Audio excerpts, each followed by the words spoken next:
সামনে যাওয়ার সময় দেখতে পেলাম দুইজনের ছবি পোস্টারে দিয়ে দিয়েছে এবং সামনের ডেকোরেশনটা ফুল দিয়ে সাজিয়েছে। ওয়েলকাম করার জন্য সামনে দুইজন ছিল গেটের সামনে। দেখতেই পাচ্ছ ভিন্ন ভিন্ন ধরনের স্টল বসিয়েছে।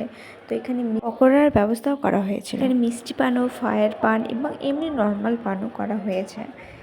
আরেকটা স্টলে গিয়ে দেখি ছোট ছোট জিলিপি ক্ষীর দইতে দিচ্ছে, ওটা খেতে খুব টেস্টি ছিল। আমি ওটা একবার খেয়েছি।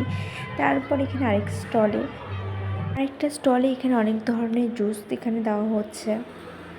যে যার পছন্দ মতো জুস খাচ্ছে। এখানে কফির ব্যবস্থা করা আছে, ঠান্ডা জলের ব্যবস্থাও করা আছে।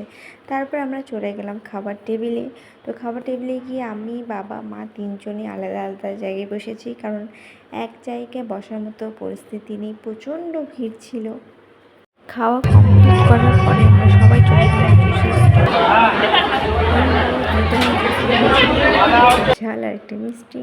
এখানে পাশে যে মূর্তিটা দেখতে পাচ্ছ, এখানে সবাই ফটোশ্যুট করছে। আর আমি জুসটা আমি মাকে দিয়ে দিয়েছিলাম, খেতে পারছিলাম না। তারপরে পাশের দিকে অর্কেস্ট্রার আয়োজন করা হয়েছিল। আমি আমার বান্ধবী জুস খাচ্ছিলাম, কিন্তু আমার বান্ধবী বারবার বলছিল ছবি তুলে দে, ভিডিও করিস না। শেষে একটা পান খেয়ে বাড়ি চলে গেল।